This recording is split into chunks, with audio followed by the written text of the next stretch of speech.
Welcome to The Explainer. So here's a thought for you. What if the secret weapon for teaching the most modern 21st century skills is actually a controversial story from over 80 years ago? Let's get into it.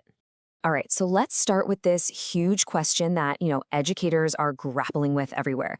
We are absolutely flooded with information, right? But how do we actually teach the stuff that really matters? I'm talking about foundational skills like empathy and critical thinking. Well, one major attempt to answer that comes from India's National Education Policy of 2020. And this thing is ambitious. It's this massive framework designed to shift education away from just, memorizing facts and towards building skills you can actually use in the real world. But here's the twist. What if one of the best tools to achieve this super modern goal isn't new at all? What if it's been sitting right there on a bookshelf, just waiting for more than 80 years? And this is where our story takes a really interesting turn. We're going to rewind the clock all the way back to 1939, and we're looking at a story that was literally written to shake things up, to make people question everything. Okay, so to get this story, you first have to get the author. His name was Guripati Venkata Chalam, but everyone knew him as Chalam. And this guy was a total rebel for his time. See, while other writers were focused on big, grand national ideas, Chalam turned his focus inward, to the home, the kitchen, the bedroom. He believed that's where you could find the rawest, most honest forms of hypocrisy and oppression. The key to all of this is in his work called Amma, which means mother. And what makes this story so incredibly powerful is that it's not just one story. It's actually two stories of motherhood, running side by side.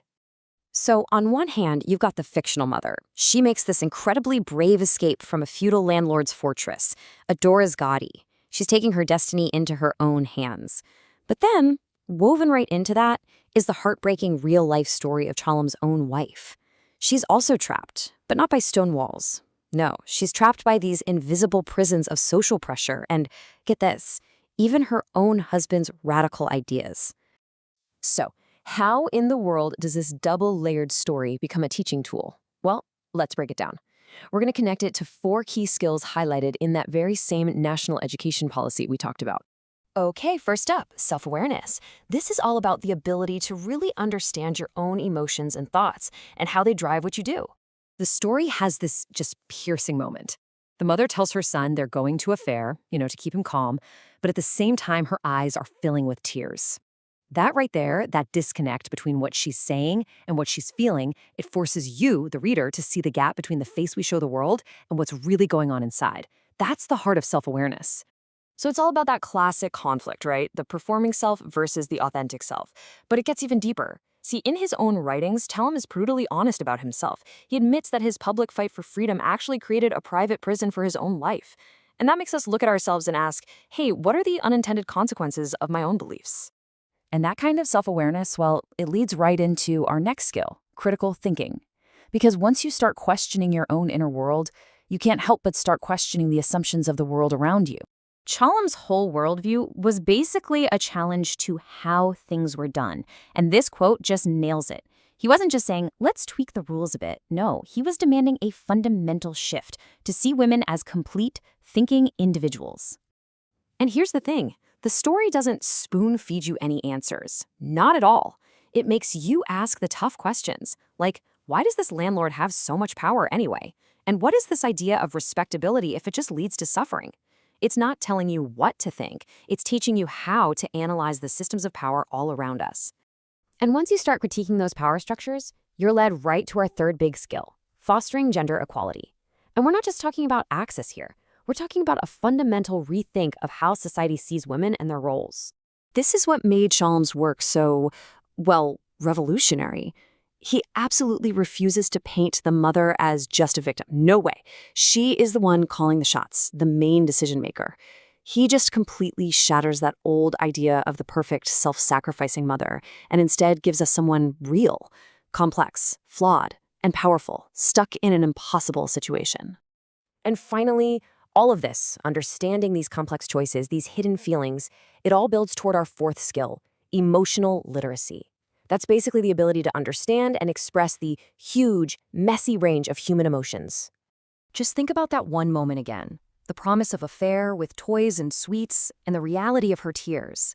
She's holding two massive, conflicting emotions at the exact same time: deep hope for her child and deep grief for herself. That's incredible emotional complexity. And that right there is the core of empathy, isn't it? Understanding that you can feel joy and sorrow, fear and love all at once. The story builds what experts call narrative empathy. It literally puts you in her shoes. And just as important, Chalam's own honest confessions about his pain validate male grief, pushing back against the idea that men have to be stoic all the time. Okay, so let's zoom out. What does this all mean? How is it possible that a story from 1939 aligns so perfectly with what we're trying to achieve in education today? Well, when you lay it all out like this, the connection is just undeniable. The mother's hidden tears, that's a lesson in self-awareness. The fortress she escapes, that's a prompt for critical thinking. See? It's not just a story. It's an incredibly sophisticated learning tool. It just goes to show you the timeless power of a good story to teach us what really matters. And really, in the end, the whole story becomes a giant metaphor for the kind of learning we're talking about. The mother leaving her physical fortress, it's just like a student leaving the mental fortress of just memorizing facts. In both cases, they're stepping out into a bigger, more complex world of real inquiry and deep understanding.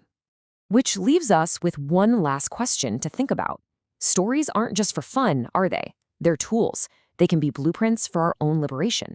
So the question I want to leave you with is this: what fortress in your own life could a story help you escape from?